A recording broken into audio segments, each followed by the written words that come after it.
This is Virgin Radio. Welcome to another Virgin Radio album special. Today, I'm hugely excited to tell you that I'm talking to Kelly Jones about Stereophonics' 11th album, Kind, which came out on Friday.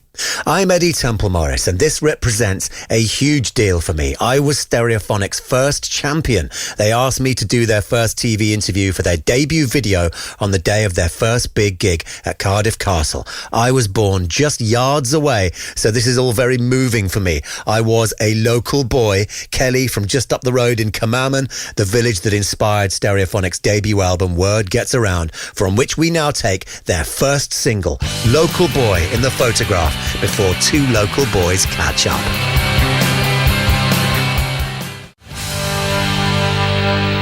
So here we are. Now this is a huge deal for me because we were sitting here like this 21 years ago when you asked me to do your first interview, TV interview, on a video. Yeah. Backstage at Cardiff Castle for Come Out and Feel the Noise. That's right. Oh my God! And Kelly, right. it's been about 19 years since I've seen you. It has been, yeah. And I thought it was going to be mildly depressing seeing Kelly Jones with grey hair, looking old and stuff. You still look. I thought you were going to look like someone's dad. You still look like someone's kid. I am someone's dad. Yeah, I know. You're a dad now. My God. Mate, so much water has gone under the bridge. Yeah. But that was a good time. That was, you championed us a lot back in them days, so we're still grateful for all that MTV coverage and stuff back in the day. That was the transition from us not being played in the radio to going into the second album and things happening for us. So yeah. That was it. That was it. You were playing pubs. Yeah. And then 99, we were in arenas. That's it. Yeah. I felt as though it just needed me to just strike pull that spark to the tinder box was dry, you know. Yeah, but how lovely, and obviously I've followed your career, and it's been heartwarming how incredibly well you've done, and we play you so much on the radio, and I'm always like cracking gags about your voice that can gravel driveways from 50 paces and stuff. But I've not seen you through the meat of your career. I've not got to congratulate you on Dakota. Yeah. I mean, what a song.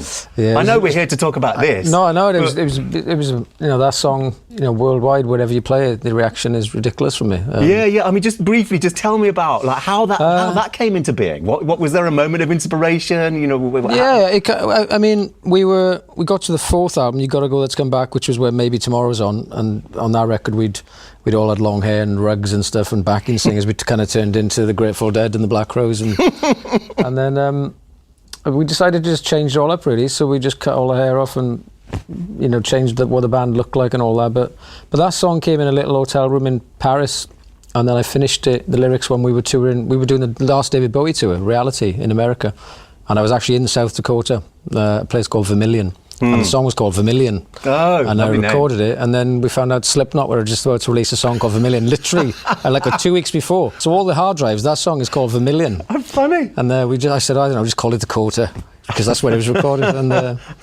And that became what it was. But it was a 3-hour recording. It was one of those ones. If I could bottle that, mate, I would do it every week. But it was just one of those things that just came out. And one of those ones that just when you saw the reaction the first time live, it was just incredible. Yeah, it was our only #1 single, but it was an incredible experience. Yeah.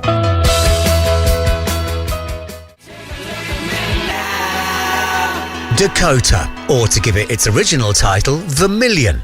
I'm Eddy Temple-Morris with a Virgin Radio album special talking to Kelly Jones about Stereophonics' new album, Kind, which came out on Friday. Let's get into your album, Kind. First off, what a cover.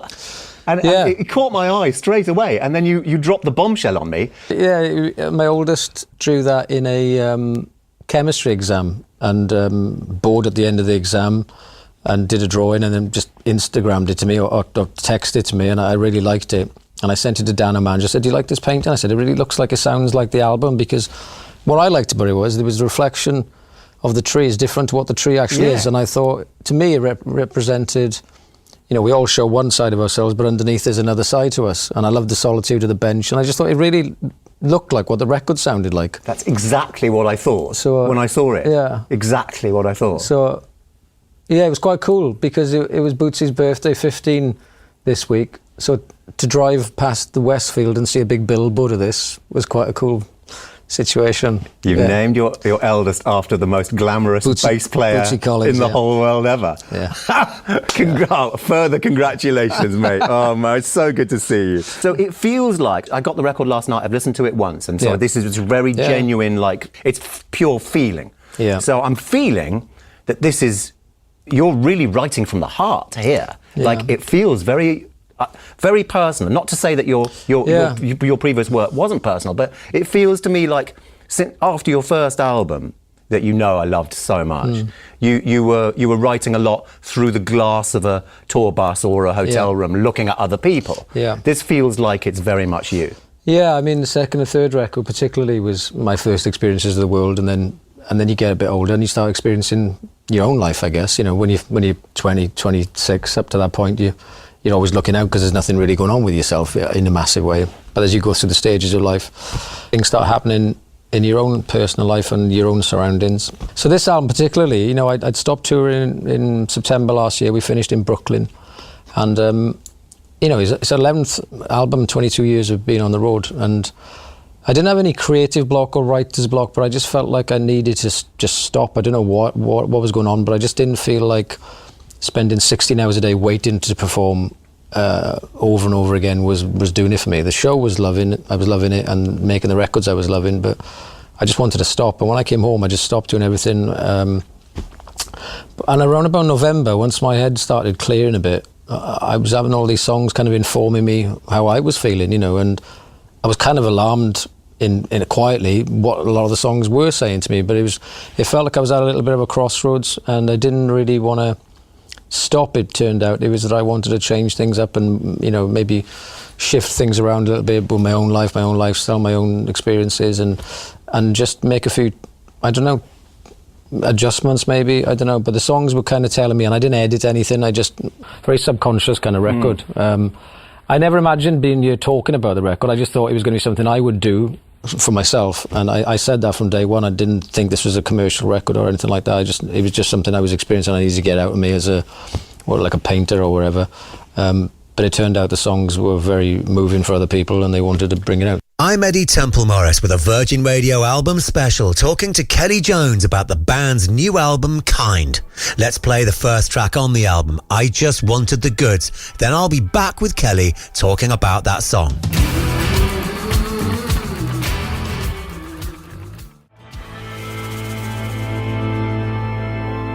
So let's get in. Track one, I Just Wanted the Goods. And you started off with a stomper here. I love the ums in the intro, and it kind of it was heartwarming to me because it reminded me, yes, they're still a rock band, and here you are, 21 years later, still in an AC/DC t-shirt. Some things never change. Well, I like to start records the way a show starts. Roll up and shine and perform some cocktails. You have Vegas 2 times, 1,000 trees. But I Just Wanted the Goods was a song which is, I guess, less of the exposed side of the record. It is the song that starts. I still like to refer to them as side 1 and side 2. Yeah, me too. I Just Wanted the Goods was a painting I got given by an artist called Steve Goddard, who did the album cover for Graffiti on the Train. And it's basically just a round painting with 2 guys slogging it out like a boxer thing, and I Just Wanted the Goods written in pen. And it was a phrase that was coined by all the boxers back in the day when they would go down like in the 4th or 5th round for the money, and just to buy a diamond ring or a fur coat for their moll, and they would just say, I just wanted the goods, and it was a kind of cool thing. So it's kind of a tongue-in-cheek song about boxing and doing something for the money rather than the love of it, really. Yeah, and of course this is something you know about. You've just reminded me, because you could have been a boxer. I did do a bit of boxing. Yeah, God, thank God you didn't. Yeah, thank God I didn't. I don't think I'd compete. Into track 2, Fly Like an Eagle. Now, I really love this. I mean, obviously I heard this before I heard any of the records, so I kind of got used to it. This really reached to me in a very similar way that Traffic did. Yeah. And if you remember, it was Traffic that was the one that broke you, because that was my Plate That's Great on MTV, and that was the first, that was that was the spark. Yeah. And this really touched me. It has got a similar feel, especially the intro as Traffic, and the chord progression and the sound of the acoustic guitar. But you're in 3/4 waltz time here. Yeah, but it's a slightly different vibe as it goes along.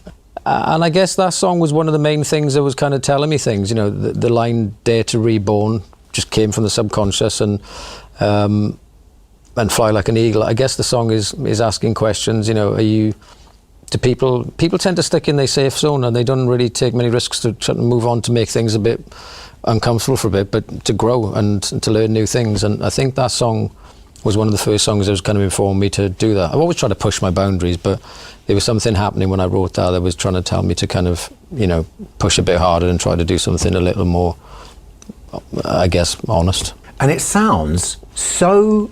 And I saw, when I very first heard it, I didn't know it was you. I think it was Amy Vose played it on the radio, who's such a massive fan of yours. And I heard it and I thought, this is some American, like, country rock band that sound really like the Stereophonics. Right. He's got a voice that's really like Kelly. Yeah. This is outrageous. It's so close. Yeah. It's so American in a good way. Yeah. It's almost like channeling country music, but without being country music. Well, yeah, I've always wanted to make like a Nashville record, and I asked George Drakoulias to come over to do the record with me because the songs were written so fast and so exposed lyrically. I wanted to capture them, just all the band in a room, as a performance from beginning to end. So the whole album is pretty much a live record, really. And George was in the control room, being my ears in the room, and I was in the thing, so we produced it together. Good God, so George did this? Yeah, we did. Black Crowes producer. And Tom Petty. Yeah, of course, yeah. And Roy Orbison and all stuff like that. So he was a guy that I trusted to understand what I was trying to get across, really. You're listening to a Virgin Radio album special. Hello, I'm Eddy Temple-Morris, in the company of the wonderful Kelly Jones, talking about the band's 11th album, Kind, which came out on Friday. Up next, the song we were just talking about, Fly Like an Eagle. The Chris Evans Breakfast Show and the best music. Virgin Radio. Virgin Radio.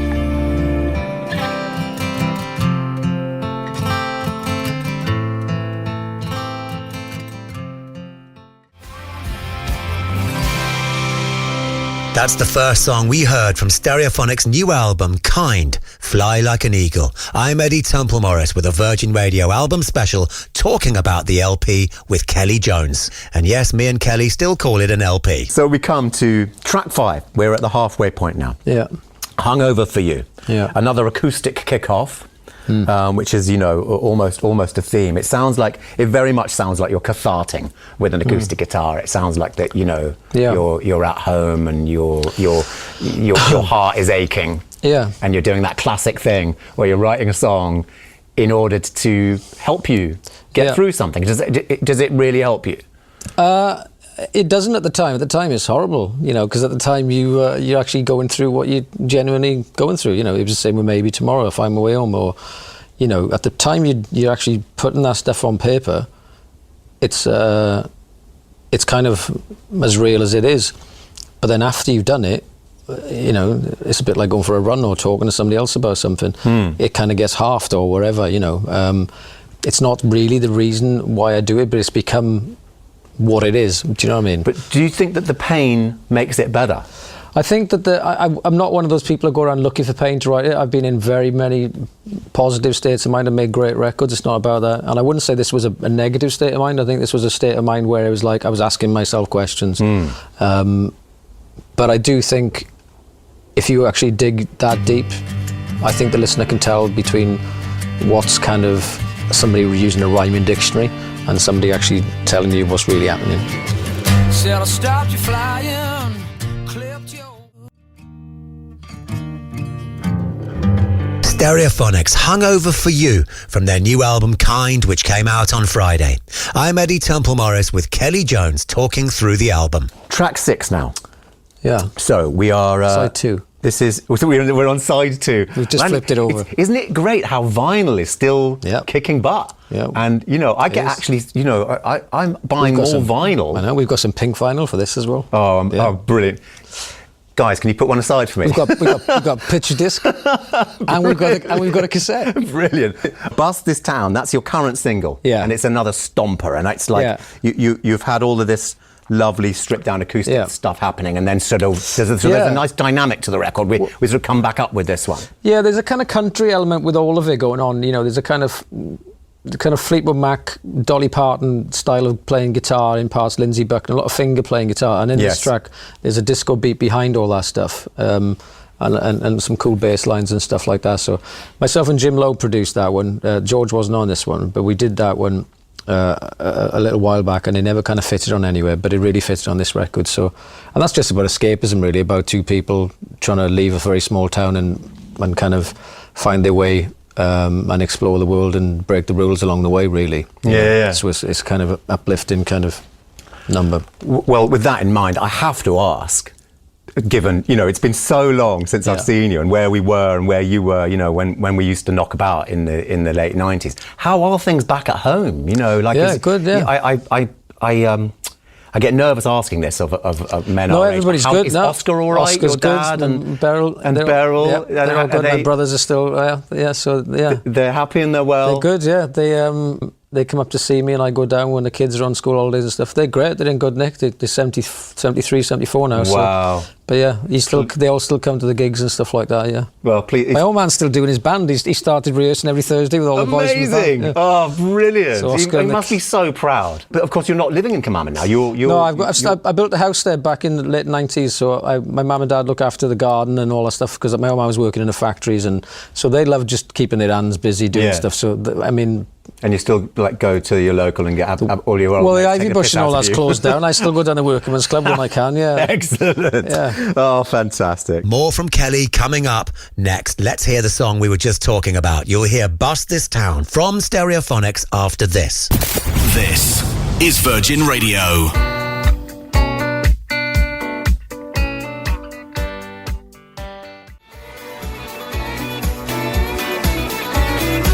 That's the current stomper from Stereophonics, and one of the songs they played brilliantly on the Chris Evans Breakfast Show with Sky on Friday. Hello, I'm Eddy Temple-Morris, and this is a Virgin Radio album special in the company of the very lovely Kelly Jones, chatting through the band's 11th album, Kind. So we come to track 7 now. So This Life Ain't Easy. Wow. I really love this. This reached into me as well. This is a blues song. Yeah. This is going to be hard, and it's going to be hard for me to not cry actually thinking about this. And especially now looking at you, and listening to this record, it reminded me of Stu. Yeah. I thought of Stu a lot. Yeah. And you must miss him terribly. It's a major thing, and like I said, when I did that tour, it was an opportunity to talk about some of that stuff and talk about the funny stories, and because the size of his character was huge, and as everybody's ever met him, he was very loud, but he was an incredible guy. And I guess the birth of that song, I was talking to some old friends in New York. There was somebody retiring in a radio station. I had to do like a video to send to them.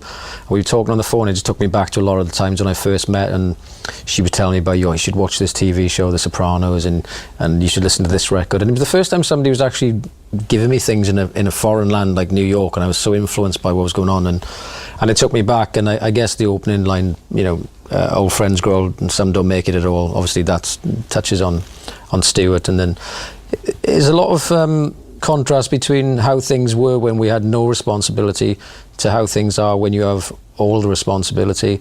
And when you're younger, you're very free in exploring and experimenting, doing whatever you want to do. But then there's a point where you're being pulled all over the place. And I guess the song's about that in some ways, but This Life Ain't Easy, but it's the one that we all got is the key to the song, really, because that just came out, and then it's not about somebody moaning and groaning about their life. It's literally like, look, whatever's going on, this is where you're at, and you're gonna have to just deal with it, because you've only got one life. It again left me feeling, well, I am a very glass half full person, as you know, but it made me think, looking, like you say, it's not woe is me, and your life actually must be much easier and happier now than when we were knocking about in the late 90s. Well, it was a lot simpler in the 90s. It's a bit like the old Chris Robinson thing. You leave house when you're 22, one bag, and then before you know it, you're walking around with a lot more bags on your shoulder. So that's one way of looking at it. So there's a lot of baggage that comes with life as well. Yeah. So, but no, I'm in a very privileged and fortunate position with my family, particularly. I love being a dad, and I love having my kids, and the family's important, and I'm lucky to be in a band that we all like each other and doing what we're doing and still being top of our game. And there's 15-year-old kids come into the shows and in the front row who just discovering the band on like Sail of V or something 2 albums ago, and then going back realising, you've got 9 other albums, and that's heartwarming. So it's amazing. Rather like Liam Gallagher's getting really young. His fans are getting younger. Exactly, that's really cool. It's like when you go to an AC/DC or a Stones gig, it's like generation thing going on. So it's kind of cool, friends they grow old. That is epic and very moving stuff from Stereophonics from their new album Kind. That was This Life Ain't Easy. I'm Eddy Temple-Morris with a Virgin Radio album special, talking through it with Kelly Jones. The record feels like it flows really... Yeah. Did you think about it a lot? I did, and I didn't give the record company single tracks. If they wanted to listen to it, they had to listen to it 42 minutes in one stretch, because... Not that I'm a purist, but I think this particular album, I think you'd understand it more. Track number 10, Enter the Harmonica, for the first time on the record. And it's very hard to hear a harmonica and acoustic guitar and not think of Bob Dylan. Yeah. And here we sit, not minutes after you've done Subterranean Homesick Blues on the Chris Evans Breakfast Show. Yeah. So there must be a resonance I mean, I had two older brothers, and I was brought up with their record collection, really. So Dylan was a big part of that. Neil Young particularly was a big part of that, and Crosby, Stills, Nash and Young and stuff. So the funny story with that harmonica is we'd recorded the song, and it's a very kind of a song about trying to be a bit easier on your own stuff. You're taking care of everybody else, but try to give yourself a break. That's the song sentiment, really, about the restless mind, going back to the make friends with the morning kind of song.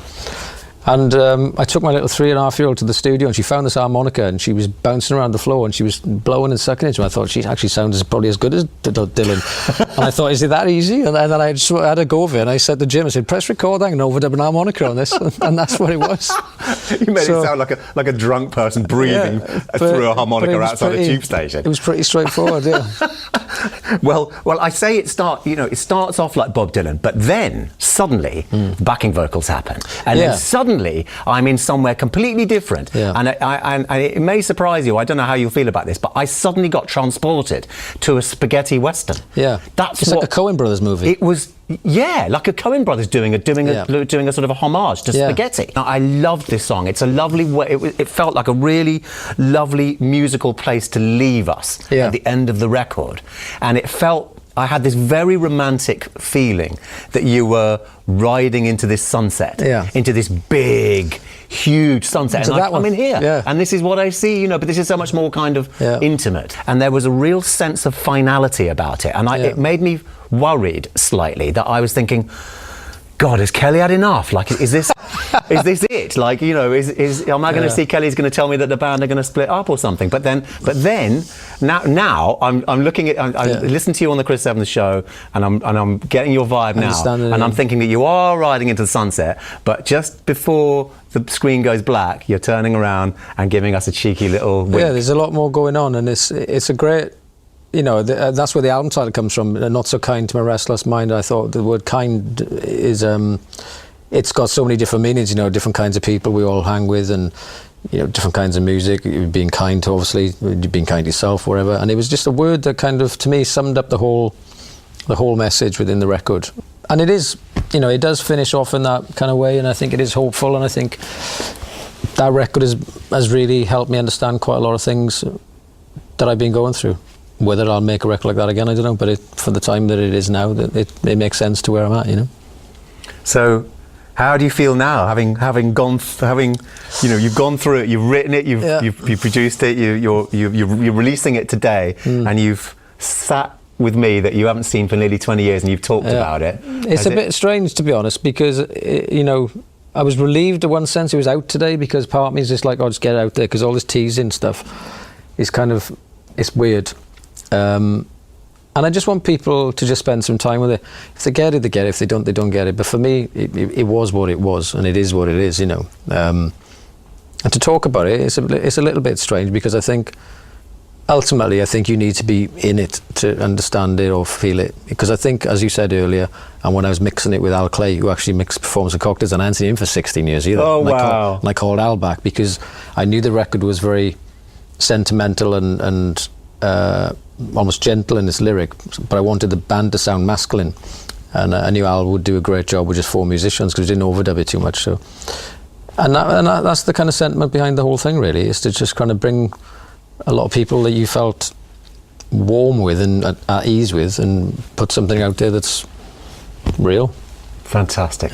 Well, real it definitely is. I hope people do get into it, and I really hope it makes people feel. Good. Me and too. I really hope we don't leave it another 21 years, because I probably won't even make it 21 years. Well, who will? Kelly Jones, lovely. Thank you, absolutely lovely to see you again. You, thank you for lovely taking us through this very honest and moving record. Thank you, Eddie.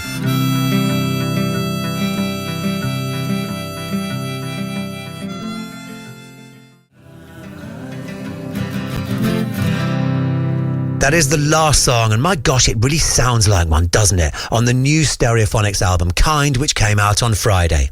I'm Eddy Temple-Morris. Thanks so much for your ears, and thanks, of course, to Kelly Jones for taking the time to talk through the record. Thanks also to Mick Meadows for putting it all together. I'm back on Monday at 10, right after the Chris Evans Breakfast Show with Sky. I'll see you then.